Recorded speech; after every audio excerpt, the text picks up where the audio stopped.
안녕하세요. 봄나들이TV 시청자 여러분. 오늘은 정말 중요한 주제로 찾아뵙게 되었어요. 바로 잠에 관한 이야기입니다. 요즘 같은 무더운 여름밤 뒤척이며 잠 못 이루는 분들 정말 많으실 텐데요. 오늘은 우리가 모르고 지나쳤던 수면을 방해하는 나쁜 습관들부터 시작해서 열대야를 슬기롭게 넘기는 방법, 그리고 최근 이슈가 되고 있는 웨어러블 기기와 수면의 관계까지 자세히 알아보는 시간을 가져보겠어요. 여러분 혹시 어젯밤에 잠 잘 주무셨나요? 아마 많은 분들이 아니오라고 답하실 것 같은데요. 특히 우리나라 같은 경우 여름철 열대야 때문에 정말 잠들기가 어려워지죠. 그런데 말이에요. 잠이라는 게 단순히 피곤해서 자는 것이 아니라 우리 건강과 직결되는 정말 중요한 문제라는 거 아시나요? 미국 질병통제예방센터 줄여서 CDC라고 하는 곳에서 발표한 연구 결과를 보면요. 적절한 수면이 우리 몸에 주는 이점이 정말 놀라워요. 우선 스트레스를 감소시켜주고요. 기억력도 향상시켜줍니다. 그뿐만 아니라 심장병이나 뇌졸중 같은 심각한 질병의 위험도 낮춰준다고 하니까 잠이 얼마나 소중한지 알 수 있죠. 더 흥미로운 건 교통안전과도 관련이 있다는 거예요. 충분한 수면을 취한 운전자들이 교통사고를 일으킬 확률이 현저히 낮다고 하네요. 결국 내가 잠을 잘 자는 것이 다른 사람의 생명까지도 구할 수 있다는 뜻이에요. 정말 놀랍지 않나요? 그런데 이게 개인의 문제로만 끝나는 게 아니에요. 사회 전체적으로 보면 불면증 환자가 늘어날수록 사회적 비용도 함께 증가하거든요. 미국의 경우를 보면 수면 장애로 인한 진료비와 약제비, 그리고 생산성 저하 등으로 인한 사회적 손실 비용이 연간 약 949억 달러에 이른다고 해요. 우리나라 돈으로 환산하면 대략 129조 원 정도 되는 어마어마한 금액이죠. 이처럼 수면은 개인의 건강을 넘어서 사회 전반에 영향을 미치는 중요한 문제인데, 정작 우리는 그 중요성을 제대로 인식하지 못한 채 매일같이 수면을 방해하는 습관들을 반복하고 있어요. 오늘은 바로 이런 나쁜 습관들을 하나하나 살펴보면서 어떻게 하면 더 나은 수면을 취할 수 있는지 알아보겠어요. 수면을 방해하는 7가지 나쁜 습관. 자, 그럼 첫 번째로 많은 분들이 하고 계시는 나쁜 습관부터 살펴볼까요? 바로 술로 하루를 마무리하는 것이에요. 1. 술로 하루 마무리하기. 더운 여름날 저녁 시원한 맥주 한 잔으로 하루의 피로를 날리고 싶은 마음 충분히 이해해요. 저도 그런 유혹을 많이 받거든요. 하지만 이게 실제로는 수면의 질을 크게 떨어뜨리는 주범이라는 사실 아시나요? 알코올이 우리 몸에 들어가면 처음에는 확실히 졸음이 쏟아져요. 그래서 많은 분들이 술 마시면 잠 잘 와라고 생각하시는데 이게 함정이에요. 막상 잠이 들고 나면 깊은 수면 단계, 특히 렘수면이라고 하는 꿈을 꾸는 단계의 시간이 크게 단축돼요. 렘수면이 뭐냐 하면요. 우리가 하루 동안 경험한 것들을 정리하고 기억을 저장하는 아주 중요한 시간이에요. 이 시간이 부족해지면 다음날 머리가 맑지 않고 피로가 몰려오는 거죠. 술 마시고 잔 다음날 유독 피곤한 이유가 바로 여기에 있어요. 게다가 알코올의 이뇨 작용 때문에 밤중에 화장실을 자주 가게 되고요. 탈수 증상까지 생겨서 수면이 자주 끊어져요. 그러니까 숙면을 원한다면 알코올 섭취는 최소한 잠들기 3시간 전에는 끝내는 게 좋아요. 2. 야식 먹기, 특히 매운 음식. 두 번째로 살펴볼 나쁜 습관은 야식 먹기, 특히 매운 음식 먹기예요. 밤늦게 출출함을 느껴서 무심코 먹게 되는 야식, 이것도 수면을 방해하는 대표적인 요인 중 하나예요. 밤에는 우리 위장의 활동이 둔해지거든요. 그런데 이때 음식이 들어오면 소화효소와 위산 분비가 평소보다 느리게 이루어져요. 그 결과 위산 역류나 속쓰림, 심하면 역류성 식도염 같은 증상이 나타날 수 있어요. 특히 매운 음식을 먹게 되면 상황이 더 악화돼요. 매운맛을 내는 캡사이신이라는 성분이 혈액순환을 촉진시켜서 체온을 높이거든요. 우리 몸은 체온이 떨어질 때 잠이 오도록 설계되어 있는데 캡사이신 때문에 체온이 올라가면 잠들기가 어려워져요. 게다가 신체의 대사 속도도 빨라지고 위산 분비가 활성화되어서 위가 불편해져요. 그래서 저녁 식사는 되도록 취침 2-3시간 전에 마치시는 게 좋고요. 매운 음식은 가능하면 피하시는 걸 권해드려요. 만약 정말 출출하다면 가볍고 소화가 잘 되는 음식으로 조금만 드시는 게 좋겠어요. 3. 잠자기 전 운동하기. 세 번째 나쁜 습관은 잠자기 전 운동하기예요. 운동이 건강에 좋다는 건 모두 아시죠? 그런데 시간을 잘못 맞춰서 하면 오히려 독이 될 수 있어요. 운동을 하면 체온이 올라가고 이후에 체온이 떨어질 때 잠이 잘 온다는 원리는 맞아요. 하지만 자기 직전에 하는 격렬한 운동은 완전히 다른 효과를 가져와요. 교감신경을 자극해서 오히려 몸을 각성 상태로 만들어버리거든요. 특히 실내에서 하는 고강도 유산소 운동 같은 경우에는 몸이 완전히 깨어나 버려서 쉽게 잠들지 못하게 돼요. 그래서 운동은 가급적 잠자리에 들기 전 2시간 이상 여유를 두고 마치시는 게 좋아요. 만약 저녁에 운동을 하셔야 한다면 격렬한 운동보다는 가벼운 스트레칭이나 요가 정도로 마무리하시는 걸 추천드려요. 4. 찬물 혹은 뜨거운 물로 샤워하기. 네 번째는 찬물 혹은 뜨거운 물로 샤워하기예요. 더운 여름날에는 찬물로 샤워하고 싶은 마음이 굴뚝 같죠. 그런데 이게 오히려 역효과를 가져와요. 찬물이 피부에 닿으면 피부 혈관이 수축되고 교감신경이 자극되어서 몸이 각성 상태가 되거든요. 반대로 너무 뜨거운 물도 문제예요. 혈액순환이 과도하게 촉진되고 체온이 상승해서 잠을 방해해요. 게다가 뜨거운 물이 피부에 닿으면 각질층이 손상되어서 외부 자극에 민감해지고 피부 건조증이 악화되어서 가려움증이 심해질 수 있어요. 이건 역시 숙면을 방해하는 원인이 되죠. 그래서 샤워는 미지근한 물로 10분 정도 하시는 게 가장 좋아요. 이렇게 하면 체온이 완만하게 떨어지면서 자연스럽게 졸음이 유도돼요. 카페인 음료 마시기와 에어컨 과사용. 다섯 번째는 카페인 음료 마시기와 에어컨 과사용이에요. 커피나 탄산음료, 초콜릿 같은 걸 습관적으로 많이 드시는 분들 계시죠? 이런 식품들에는 카페인이 들어있는데 카페인은 뇌에서 도파민 같은 흥분을 유발하는 신경 전달 물질의 분비를 촉진시켜요. 문제는 카페인이 최소 6시간 이상 우리 몸에 남아있다는 거예요. 그러니까 오후에 마신 커피가 밤늦게까지 우리 수면을 방해할 수 있다는 뜻이죠. 그래서 카페인이 들어있는 식품은 점심 식사 이후에는 되도록 드시지 않으시는 걸 추천해요. 또 하나 주의할 점은 에어컨 사용법이에요. 무더운 여름밤에 에어컨을 밤새 강하게 틀어놓으면 몸이 춥다고 느끼면서 수면 중에 자주 깨게 돼요. 에어컨은 잠들기 전 1시간만 틀거나 타이머 예약 설정을 해서 사용하시는 게 좋겠어요. 6. 침대에서 스마트폰 보기. 여섯 번째는 침대에서 스마트폰 보기예요. 이건 정말 많은 분들이 하고 계시는 습관일 텐데요. 수면을 방해하는 가장 대표적인 습관 중 하나예요. 잠자는 공간은 오직 수면만을 위한 공간으로 사용해야 해요. 침대에서 TV를 보거나 스마트폰을 만지거나 노트북을 사용하면 우리 뇌가 침대를 각성의 공간으로 인식하게 되거든요. 그러면 나중에 침대를 다시 휴식의 공간으로 재인식시키기 위한 훈련이 필요해져요. 게다가 스마트폰 화면에서 방출되는 블루라이트는 우리의 자연스러운 수면, 각성 주기를 방해해서 잠들기를 더 어렵게 만들어요. 특히 멜라토닌이라는 수면 호르몬의 생성을 방해해서 수면의 질에 직접적인 영향을 줘요. 7. 주말에 늦잠 자기. 일곱 번째 마지막 나쁜 습관은 주말에 늦잠 자기예요. 주중에 늦게 자고 주말에 늦잠을 자는 패턴, 많은 직장인 분들이 가지고 계시는 패턴이죠. 그런데 이게 우리 생체 시계를 교란시켜요. 우리 몸에는 생체 시계라는 게 있어서 언제 잠들고 언제 일어나야 하는지를 스스로 조절해요. 그런데 매일 다른 시간에 자고 일어나면 이 생체 시계가 혼란을 겪게 되죠. 매일 같은 시간에 자고 일어나는 일관적인 수면 리듬을 유지하면 잠에 더 빨리 들 수 있고 일어날 때도 더 가볍게 잠에서 깰 수 있어요. 평일과 주말 모두 동일한 기상시간과 취침시간을 유지해야 우리 몸이 언제 긴장을 풀고 언제 일어나야 하는지를 정확히 인식할 수 있게 돼요. 열대야를 슬기롭게 넘기는 수면법. 자, 이제까지 우리가 무의식 중에 하고 있던 수면을 방해하는 나쁜 습관들을 살펴봤어요. 그럼 이제 본격적으로 무더운 여름밤 열대야를 슬기롭게 넘기는 구체적인 방법들을 알아볼까요? 요즘 같은 무더위가 계속되면서 밤잠을 설치는 분들이 정말 많아요. 원래 저녁이 되면 우리 체온이 자연스럽게 떨어지면서 수면이 유도되는데 기온이 내려가지 않는 열대야가 계속되니까 잠들기가 어려워지는 거예요. 여기에 요즘은 유튜브 같은 영상 시청이 야간 시간대에 급증하면서 수면의 질은 더욱 나빠지고 있고 전체 수면 시간도 줄어들고 있어요. 개인차는 있지만 대부분의 성인들은 하루에 7시간에서 9시간 정도의 수면이 필요해요. 수면이 부족하면 생체 리듬이 깨져서 피로감, 기분 장애, 집중력 저하가 나타나고요. 낮 동안에 졸림이 심해져서 업무 효율이 떨어지고 사고 위험도 높아져요. 심지어 자제력이 약해져서 충동적인 행동을 보이기도 하고요. 특히 노년층이나 만성질환자, 갱년기 여성분들은 체온 조절 능력이 떨어지기 때문에 무더위에 더욱 취약해요. 그래서 수면의 질이 더 크게 저하될 수 있고요. 무더운 여름철에 수면 부족을 방치하면 일시적인 불면증이 만성적인 문제로 고착될 수 있어서 주의가 필요해요. 그래서 폭염 속에서도 건강한 수면을 지키기 위해서는 몇 가지 중요한 요소들을 고려해야 해요.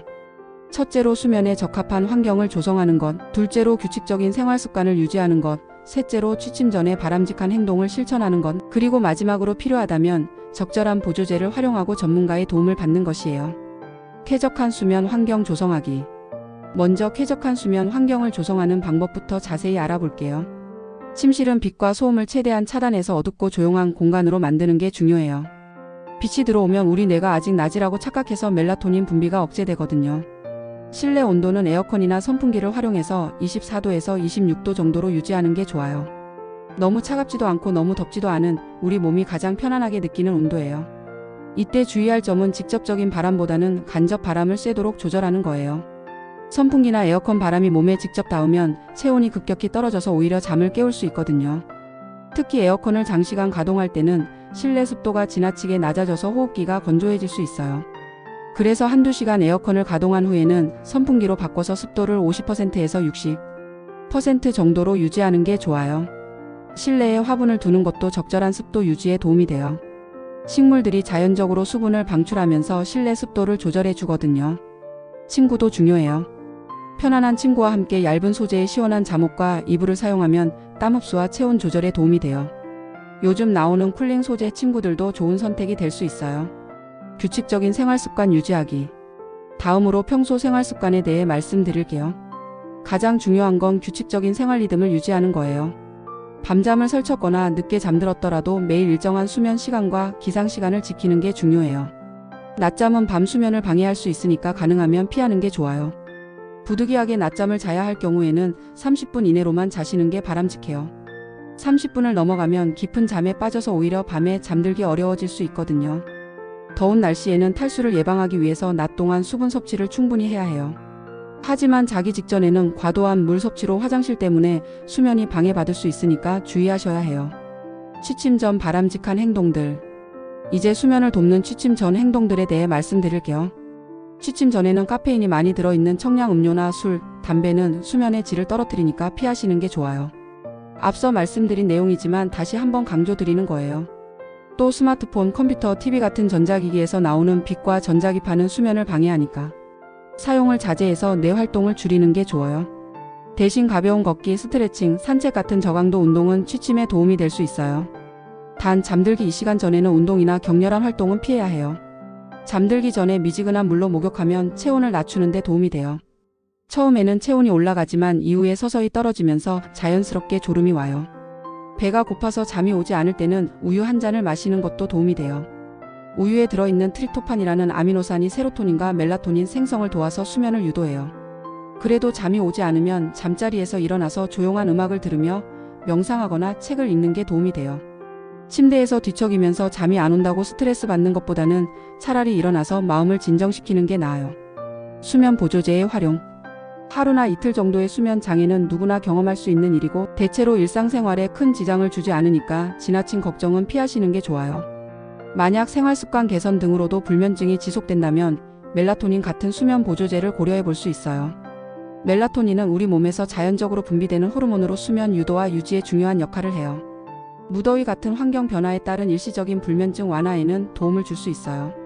하지만 멜라토닌을 포함한 수면 보조제는 과다 복용할 경우 부작용이 발생할 수 있으니까 반드시 의사와 상담한 후에 적절한 처방과 용법에 따라 복용하셔야 해요. 웨어러블 수면 기기의 양면성. 자, 이제까지 전통적인 수면 관리 방법들에 대해 말씀드렸는데요. 최근에는 기술의 발달로 새로운 변화들이 나타나고 있어요. 바로 스마트워치나 밴드 같은 웨어러블 수면 측정 기기의 대중화예요. 요즘 정말 많은 분들이 이런 기기들을 사용해서 자신의 수면 패턴을 분석하고 관리하는 데 도움을 받고 계시죠? 저도 주변에서 어제 수면 점수가 몇 점 나왔다는 이야기를 자주 들어요. 분명히 이런 기기들이 도움이 되는 부분이 있어요. 자신의 수면 패턴을 객관적으로 파악할 수 있고 수면 시간이나 깊은 잠, 얕은 잠의 비율 등을 알 수 있으니까요. 하지만 최근에는 오히려 이런 기기들이 불안을 유발하고 수면의 질을 떨어뜨리는 부작용도 함께 보고되고 있어서 주의가 필요해요. 오르소 인섬니아 현상. 미국 수면학회에서 최근 오르소 인섬니아라는 용어를 사용해서 새로운 현상을 설명하고 있어요. 이 단어가 좀 어려우시죠? 오르소는 올바른, 정확한이라는 뜻이고 인섬니아는 불면증이라는 뜻이에요. 즉 수면 상태에 대한 완벽함을 추구하는 강박으로 인해서 수면 자체가 오히려 방해받는 현상을 말하는 거예요. 좀 아이러니하죠? 잠을 잘 자려고 사용하는 기기 때문에 오히려 잠을 못 자게 되는 상황인 거예요. 특히 웨어러블 기기의 수면 점수에 민감하게 반응하는 사용자들은 점수가 낮게 나올 경우 그 자체로 불안과 스트레스를 느끼게 돼요. 그러면 오히려 더 깊은 불면에 빠지는 악순환을 경험하게 되죠. 웨어러블 기기의 한계와 부작용. 실제로 여러 가지 악영향들이 보고되고 있어요. 우선 수면 데이터에 지나치게 집착하게 되는 경우가 있어요. 예를 들어서 기기에서 오늘 수면 점수가 낮았습니다 라는 결과를 보게 되면 불안이 커지고 그 불안이 다시 다음날 밤의 수면의 질을 떨어뜨리는 악순환이 발생하는 거예요. 문제는 원래 불면증을 겪고 있는 분들에게는 이런 기기 사용이 상태를 더욱 악화시킬 수 있다는 점이에요. 잠 못 드는 것도 괴로운데 거기에 더해서 수면 점수도 나쁘다는 스트레스까지 받게 되니까 더 잠들기 어려워지는 거죠. 여기서 중요한 점을 말씀드릴게요. 스마트워치나 밴드 같은 대부분의 웨어러블 기기들은 EEG, 즉 뇌파를 측정하지 않아요. 그래서 깊은 수면이나 렘 수면 같은 세부 수면 단계를 정확히 측정하기는 어려워요. 이런 기기들은 주로 심박수나 몸의 움직임, 호흡 패턴 등을 종합해서 수면 단계를 추정하는 방식이거든요. 물론 기술이 많이 발달해서 어느 정도 정확도는 있지만 완벽하지는 않다는 거죠. 그럼에도 불구하고 이런 수치에만 의존해서 자가 치료를 하거나 생활 습관을 급작스럽게 바꾸는 것은 오히려 부작용을 유발할 수 있어요. 웨어러블 기기의 올바른 활용법. 그럼 웨어러블 기기를 아예 사용하지 말아야 할까요? 그건 아니에요. 기술 발전으로 이런 기기들이 생활 습관 개선의 도구가 될 수 있는 것은 분명한 사실이거든요. 중요한 건 이런 기기들을 어떻게 활용하느냐예요. 수면 점수에 일희일비하면서 스트레스 받는 것보다는 전반적인 수면 패턴의 트렌드를 파악하는 참고 자료 정도로 활용하시는 게 좋아요. 예를 들어서 어제는 점수가 낮았네 하고 스트레스 받기보다는 요즘 일주일간 전반적으로 수면 시간이 부족했네, 조금 더 일찍 자야겠다는 식으로 활용하시는 거죠.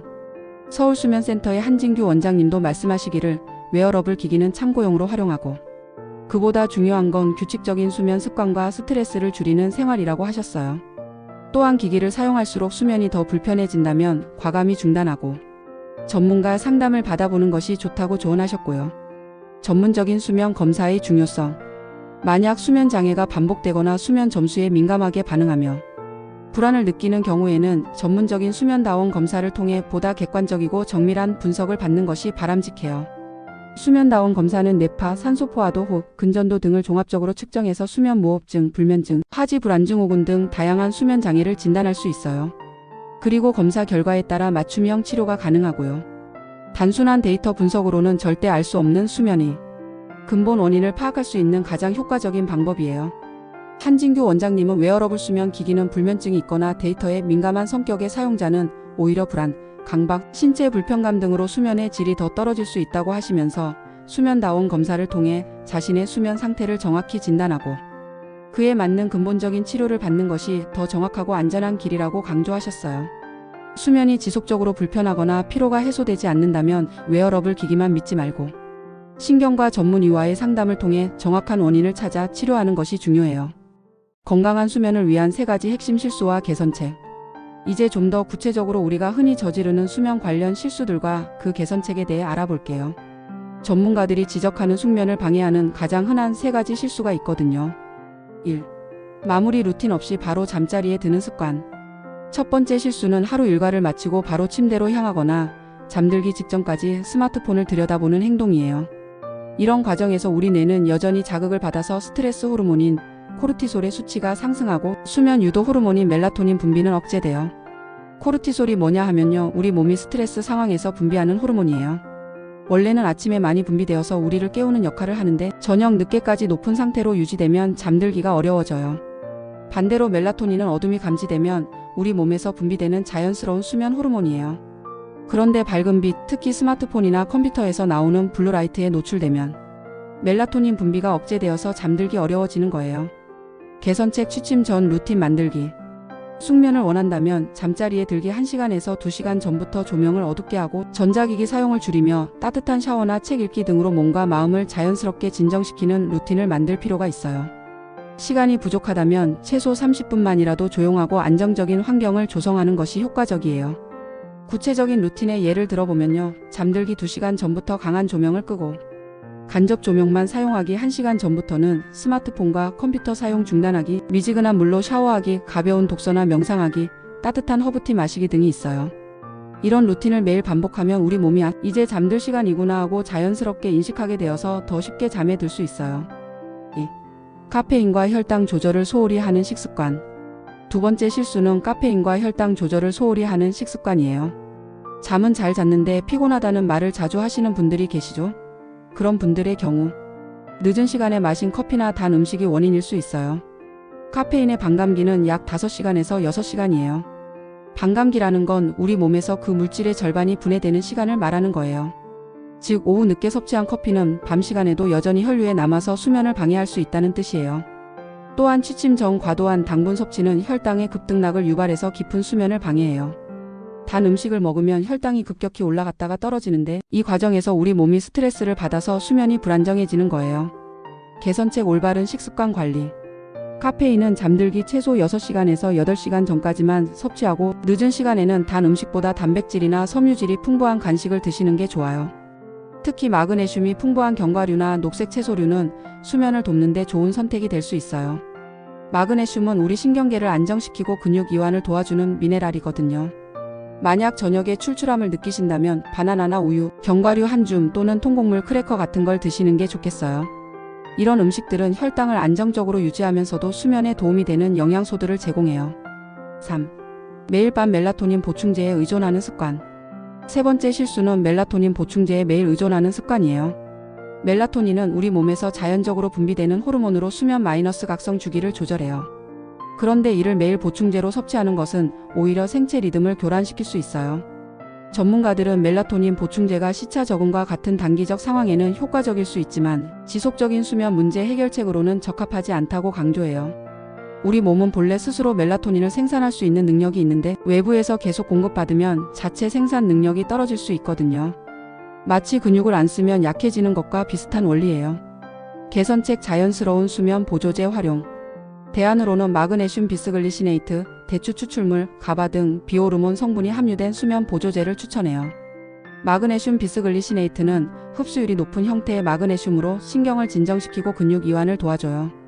대추 추출물은 전통적으로 안신 효과가 있다고 알려진 천연 성분이고요. 가바는 뇌에서 흥분을 억제하고 이완을 돕는 신경 전달 물질이에요. 이런 성분들은 신경을 진정시키고 스트레스를 완화해서 보다 자연스럽고 깊은 수면을 유도하는 데 도움이 돼요. 수면의 질을 결정하는 핵심 요소들. 여러분 여기까지 듣고 보니 어떠세요? 수면이라는 게 단순히 눈 감고 자는 것이 아니라 정말 복잡하고 섬세한 과정이라는 걸 아시겠죠? 수면의 질은 단순히 얼마나 오래 잠을 자는가가 아니라 어떻게 잠을 준비하고 유도하는가에 달려 있어요. 수면 환경의 중요성. 좋은 수면을 위해서는 먼저 환경이 중요해요.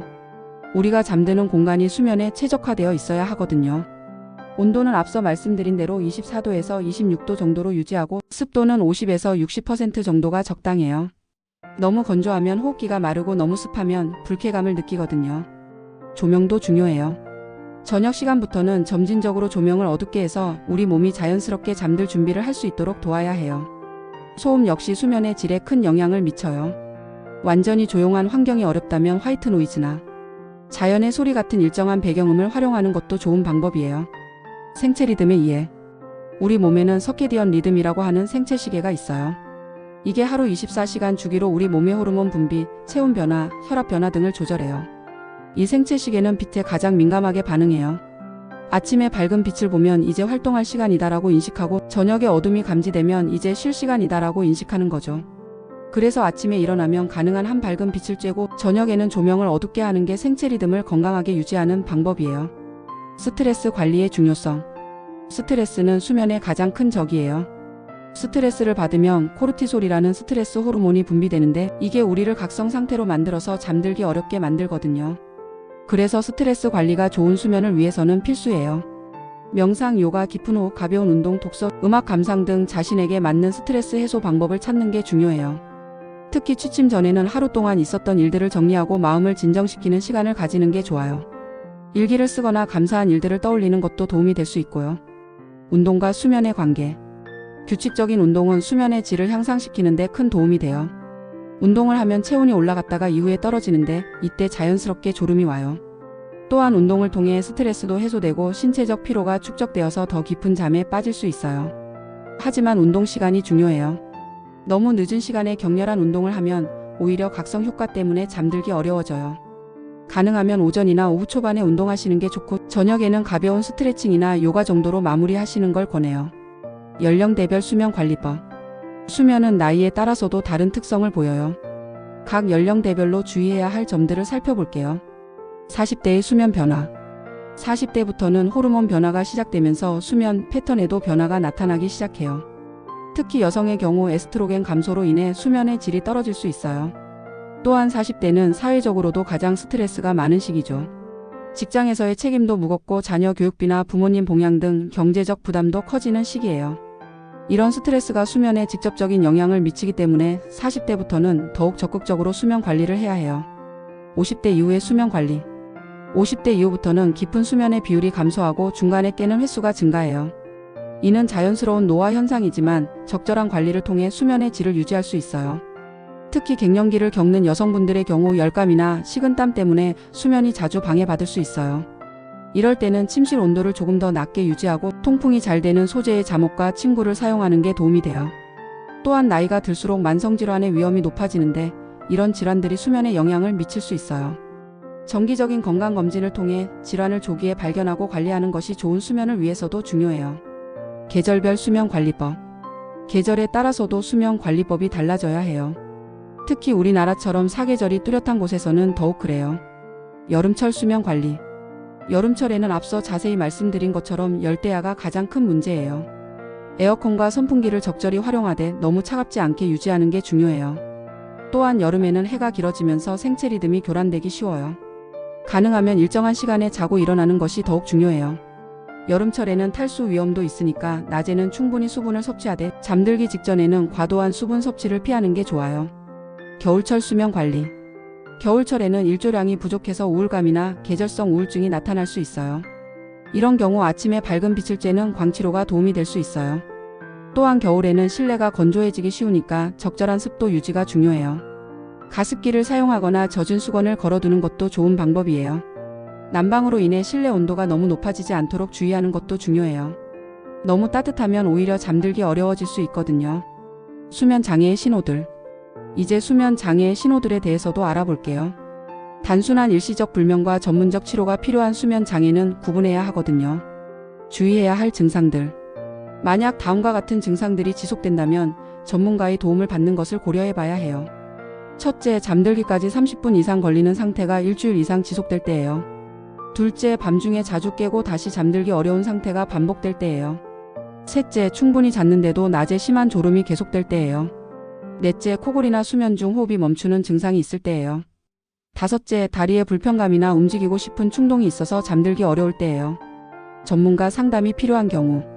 특히 다음과 같은 경우에는 반드시 전문가와 상담하셔야 해요. 수면 문제로 인해 일상생활에 지장을 받고 있을 때, 안전사고의 위험이 있을 때, 우울감이나 불안감이 심해질 때, 기존에 복용하던 수면제의 효과가 떨어졌을 때 등이에요.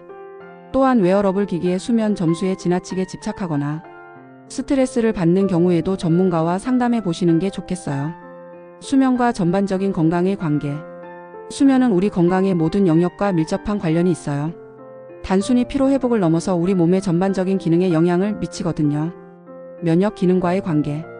충분한 수면을 취하지 못하면 면역 기능이 떨어져서 감기나 독감에 걸리기 쉬워져요. 수면 중에 우리 몸의 면역세포들이 활발하게 활동하면서 바이러스나 세균과 싸우거든요. 또한 백신을 맞았을 때도 충분한 수면을 취한 사람이 항체 생성이 더 잘 된다는 연구 결과도 있어요. 대사 기능과의 관계. 수면 부족은 대사 기능에도 악영향을 미쳐요. 수면이 부족하면 렙틴이라는 포만 호르몬의 분비는 감소하고 그렐린이라는 식욕 호르몬의 분비는 증가해서 과식하게 되기 쉬워요. 또한 인슐린 저항성이 증가해서 당뇨병의 위험도 높아져요. 그래서 다이어트를 할 때도 충분한 수면이 중요한 거예요. 심혈관 건강과의 관계. 수면 부족은 혈압을 상승시키고 심장에 부담을 줘요. 만성적인 수면 부족은 심장병이나 뇌졸중의 위험을 증가시킬 수 있어요. 또한 수면 중에 우리 심장이 휴식을 취하면서 회복하는 시간을 가지는데 수면이 부족하면 이런 회복 시간이 줄어들어서 심혈관 건강에 악영향을 미칠 수 있어요. 정신 건강과의 관계. 수면과 정신 건강은 서로 밀접한 관련이 있어요. 수면 부족은 우울감, 불안감, 짜증을 증가시키고 반대로 우울증이나 불안장애가 있으면 수면의 질이 떨어지는 악순환이 발생해요. 수면 중에는 우리 뇌에서 하루 동안 쌓인 독소들이 제거되고 기억이 정리되며 감정이 조절돼요. 이런 과정이 제대로 이루어지지 않으면 정신 건강에 문제가 생길 수 있어요. 인지 기능과의 관계. 수면은 우리의 학습 능력, 기억력, 집중력, 판단력에도 큰 영향을 미쳐요. 수면 중에 장기 기억으로 정보가 전환되고 불필요한 정보는 제거되는 과정이 일어나거든요. 특히 창의적 사고나 문제 해결 능력도 충분한 수면을 통해 향상될 수 있어요. 잠을 자고 나니까 해결책이 떠올랐다는 경험 많이 해보셨을 텐데요. 이게 바로 수면 중에 뇌에서 일어나는 정보 처리 과정의 결과예요. 올바른 수면제 사용법. 가끔 수면제에 대해 문의하시는 분들이 계셔서 이 부분도 간단히 말씀드릴게요. 수면제의 종류와 특징. 수면제는 크게 전문의약품과 일반의약품으로 나눌 수 있어요. 전문의약품은 의사의 처방이 필요한 것들로 벤조디아제핀계나 비벤조디아제핀계 약물들이 있어요. 일반의약품으로는 항히스타민제 계열의 약물들이나 멜라토닌, 발레리안 추출물 같은 천연 성분의 수면 보조제들이 있어요. 수면제 사용 시 주의사항. 수면제는 의존성이나 내성의 위험이 있기 때문에 반드시 전문가의 지도하에 사용해야 해요. 특히 장기간 사용하면 효과가 떨어지거나 중단했을 때 반동성 불면증이 나타날 수 있어요. 또한 수면제를 복용할 때는 알코올과 함께 복용하면 절대 안 되고 다른 약물과의 상호작용도 주의해야 해요.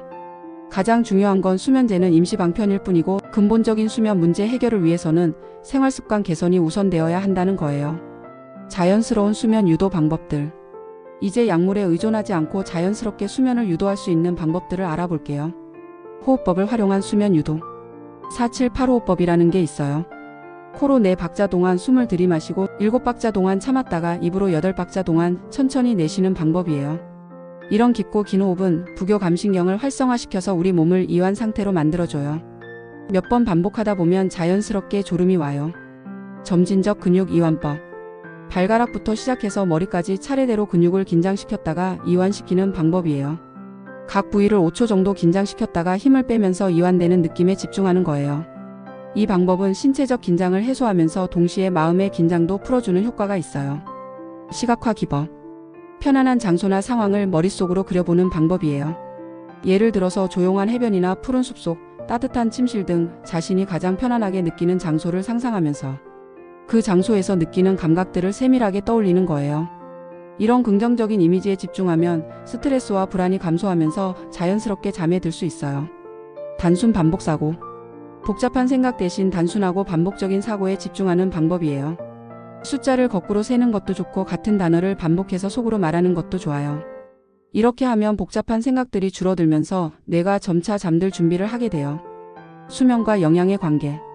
우리가 먹는 음식도 수면에 큰 영향을 미쳐요. 수면에 도움이 되는 영양소들과 피해야 할 음식들을 알아볼게요. 수면에 도움이 되는 영양소들. 트립토판은 세로토닌과 멜라토닌의 전구체가 되는 아미노산이에요. 우유, 치즈, 요구르트, 바나나, 견과류, 칠면조, 고기 등에 많이 들어있어요. 마그네슘은 신경과 근육을 이완시켜주는 미네랄이에요. 아몬드, 호두, 시금치, 아보카도, 다크 초콜릿 등에 풍부해요. 칼슘은 트립토판이 멜라토닌으로 전환되는 과정을 도와줘요. 유제품, 녹색 잎채소, 참깨 등에 많이 들어있고요. 피해야 할 음식들. 앞서 말씀드린 카페인은 당연히 피해야 하고요. 알코올도 마찬가지예요. 매운 음식, 기름진 음식, 단 음식도 소화에 부담을 주고 혈당을 불안정하게 만들어서 수면을 방해할 수 있어요. 또한 과도한 수분 섭취도 밤중에 화장실 때문에 잠을 깨우는 원인이 될 수 있으니까 주의하셔야 해요. 수면에 도움이 되는 차와 음료들. 카모마일 차는 천연 진정 효과가 있어서 잠들기 전에 마시면 도움이 돼요. 패션플라워 차, 라벤더 차도 비슷한 효과가 있고요. 따뜻한 우유에 꿀을 타서 마시는 것도 좋아요. 우유의 트립토판과 꿀의 탄수화물이 멜라토닌 생성을 도와주거든요. 체리 주스도 천연 멜라토닌이 들어있어서 수면에 도움이 될 수 있어요. 단, 설탕이 많이 들어있지 않은 순수한 체리 주스를 선택하시는 게 좋겠어요. 운동과 수면의 최적 조합. 운동이 수면에 미치는 영향에 대해 좀 더 자세히 알아볼게요. 수면에 도움이 되는 운동들. 유산소 운동은 전반적인 수면의 질을 향상시켜줘요. 걷기, 조깅, 자전거 타기, 수영 등이 대표적이고요. 일주일에 최소 150분 정도의 중등도 유산소 운동을 권해요. 근력 운동도 수면에 도움이 돼요. 근육이 발달하면 기초 대사량이 증가하고 신체적 피로가 적절히 쌓여서 더 깊은 잠에 빠질 수 있어요. 요가나 태극권 같은 마음몸 운동은 스트레스를 줄이고 이완을 도와서 수면에 특히 좋아요. 운동 시간의 최적화. 아침 운동은 생체 리듬을 조절하는 데 도움이 돼요. 아침에 밝은 햇빛을 받으면서 운동하면 체내 시계가 정확하게 맞춰져요. 오후 늦은 시간의 운동은 체온을 상승시켰다가 이후에 떨어뜨리면서 자연스러운 졸음을 유도해요. 하지만 잠들기 3시간 이내의 격렬한 운동은 피하는 게 좋아요. 대신 가벼운 스트레칭이나 요가로 몸을 이완시키는 게 좋겠어요. 현대인의 수면을 위협하는 요소들. 현대 사회에서 우리의 수면을 방해하는 다양한 요소들에 대해 알아볼게요. 디지털 기기의 영향. 스마트폰, 태블릿, 컴퓨터에서 나오는 블루라이트는 멜라토닌 생성을 억제해서 수면을 방해해요. 특히 침대에서 스마트폰을 보는 습관은 정말 해로워요. 또한 소셜미디어나 뉴스를 보면서 받는 정신적 자극도 뇌를 각성 상태로 만들어서 잠들기 어렵게 해요. 가능하면 잠들기 1시간 전부터는 모든 디지털 기기의 사용을 중단하시는 게 좋아요. 만약 어쩔 수 없이 사용해야 한다면 블루라이트 차단 기능을 활용하시거나 블루라이트 차단 안경을 착용하세요. 현대적 생활 패턴의 문제. 24시간 편의점, 심야 배달, 늦은 시간까지 운영하는 카페 등 현대 사회의 편의성이 오히려 우리의 생체 리듬을 교란시키고 있어요. 불규칙한 식사 시간, 야근, 교대 근무, 시차 등도 생체 시계를 혼란스럽게 만드는 요인들이에요. 도시 환경의 영향. 도시의 밝은 조명, 소음, 대기 오염 등도 수면의 질을 떨어뜨리는 요인들이에요. 특히 가로등이나 네온사인 같은 인공 조명은 멜라토닌 생성을 방해할 수 있어요. 교통소음이나 건설소음 같은 환경소음도 수면을 방해하는 주요 요인이고요. 이런 환경적 요인들은 개인이 완전히 통제하기 어려우니까 암막 커튼이나 귀마개, 화이트 노이즈 머신 같은 도구들을 적극 활용하시는 게 좋겠어요. 수면 위생의 구체적 실천법. 좋은 수면을 위한 구체적인 실천 방법들을 정리해서 말씀드릴게요. 침실 환경 최적화 체크리스트. 온도 24도에서 26도 유지. 습도 50에서 60% 유지. 조명 최대한 어둡게, 필요시 간접 조명만 사용. 소음 조용한 환경, 필요시 화이트 노이즈 활용. 침구 편안하고 청결한 매트리스와 베개. 환기 신선한 공기 순환. 정리정돈 깔끔하고 편안한 공간. 일일 수면 루틴 가이드. 오전 루틴. 1. 매일 같은 시간에 기상. 2. 일어나자마자 밝은 빛에 노출. 3. 가벼운 아침 운동이나 스트레칭. 4. 규칙적인 아침 식사. 오후 루틴. 1. 점심 이후 카페인 섭취 금지. 2. 적절한 낮 활동과 햇빛 노출. 3. 필요시 30분 이내의 짧은 낮잠. 저녁 루틴. 1. 취침 3시간 전까지 저녁 식사 완료. 2. 취침 2시간 전까지 운동 완료. 3. 취침 1시간 전부터 조명 줄이기. 4. 디지털 기기 사용 중단. 5. 이완 활동, 독서, 명상, 따뜻한 목욕. 취침 루틴. 1. 매일 같은 시간에 취침. 2. 편안한 잠옷 착용. 3. 침실 온도와 습도 확인. 4. 이완 호흡법이나 명상. 수면 문제 해결을 위한 단계별 접근법. 수면 문제가 있을 때 어떻게 접근해야 하는지 단계별로 말씀드릴게요. 1단계 생활 습관 점검. 먼저 자신의 현재 수면 습관을 객관적으로 점검해 보세요. 잠드는 시간, 일어나는 시간, 중간에 깨는 횟수, 낮에 졸음 정도 등을 2주 정도 기록해 보시는 게 좋아요. 또한 카페인 섭취량과 시간, 알코올 섭취, 운동 시간, 스마트폰 사용 패턴 등도 함께 기록해 보세요. 2단계 수면 환경 개선. 침실 환경을 수면에 최적화하도록 개선하세요. 온도, 습도, 조명, 소음 등을 체크하고 필요한 조치를 취하세요. 매트리스나 베개가 낡았다면 교체를 고려해 보시고 암막 커튼이나 귀마개 같은 도구도 활용해 보세요. 3단계 수면 루틴 확립. 규칙적인 수면 루틴을 만들어서 실천해 보세요. 매일 같은 시간에 자고 일어나는 것부터 시작해서 취침 전 이완 활동까지 일관된 루틴을 만들어야 해요. 이 과정에서 인내심이 필요해요. 새로운 습관이 자리 잡기까지는 보통 2주에서 한 달 정도 걸리거든요. 4단계 전문가 상담. 위의 방법들을 실천했는데도 수면 문제가 지속된다면 전문가의 도움을 받으시는 게 좋아요. 수면 전문의나 신경과 전문의와 상담해서 정확한 원인을 찾아보세요. 필요하다면 수면다원 검사를 통해 객관적인 수면 상태 분석을 받을 수도 있고요. 좋은 수면을 위한 핵심 메시지. 자, 여러분. 지금까지 수면에 대한 정말 많은 이야기를 나눠봤어요. 수면을 방해하는 나쁜 습관들부터 시작해서 열대야, 대처법, 웨어러블 기기의 양면성, 그리고 건강한 수면을 위한 다양한 방법들까지 살펴봤는데요. 이 모든 내용을 통해 전달하고 싶은 핵심 메시지는 이거예요.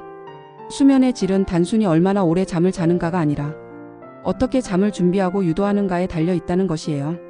하루의 마무리를 차분히 준비하고 섭취하는 음식과 음료를 조절하며 적절한 보조제를 활용하고 무엇보다 규칙적인 생활 리듬을 유지하는 습관이 건강한 수면을 위한 중요한 첫걸음이 될 수 있어요. 좋은 수면은 노력의 결과라는 걸 기억해 주세요. 하루아침에 변하지는 않지만 꾸준히 실천하다 보면 분명히 변화를 느끼실 수 있을 거예요. 특히 우리 시청자분들 같은 40대 이상 연령층에서는 수면의 중요성이 더욱 커져요. 호르몬 변화, 스트레스 증가, 만성질환 위험 등으로 인해 수면의 질이 떨어지기 쉬운 시기거든요. 하지만 적절한 관리를 통해 얼마든지 좋은 수면을 유지할 수 있어요. 오늘 밤부터라도 수면 습관을 점검하고 개선해 보시는 건 어떨까요? 작은 변화부터 시작해서 점차 확대해 나가시면 돼요. 웨어러블 기기를 사용하고 계신 분들은 데이터에 지나치게 집착하지 마시고 참고 자료 정도로만 활용하시길 바라요. 수면 점수보다 중요한 건 아침에 일어났을 때 느끼는 컨디션이에요. 만약 지속적인 수면 문제로 고민이시라면 혼자서 해결하려고 하지 마시고 전문가의 도움을 받아보세요. 정확한 진단을 통해 맞춤형 치료를 받으시는 게 가장 확실한 방법이거든요. 마지막으로 한 가지 더 강조하고 싶은 건 수면이 우리 건강의 기초라는 것이에요. 면역력, 대사 기능, 심혈관 건강, 정신 건강, 인지 기능 등 우리 몸의 모든 영역이 수면과 연결되어 있어요. 그러니까 수면에 투자하는 시간과 노력을 아까워하지 마세요. 좋은 잠자리 환경을 만들고 수면에 도움이 되는 제품들을 구입하고 필요하다면 전문가의 상담을 받는 것, 이 모든 게 여러분의 건강과 삶의 질을 위한 최고의 투자라고 생각해요. 오늘 소개해드린 내용들이 여러분의 건강한 수면에 조금이나마 도움이 되었기를 바라고요. 앞으로도 봄나들이TV에서는 여러분의 건강하고 행복한 삶을 위한 유익한 정보들을 계속해서 전해드릴게요. 다음에는 또 어떤 유익한 주제로 찾아뵐까요? 여러분이 궁금해하시는 건강 정보가 있다면 언제든지 댓글로 남겨주세요. 오늘 밤에는 모두 푹 주무시길 바라면서 지금까지 봄나들이TV였습니다. 감사합니다.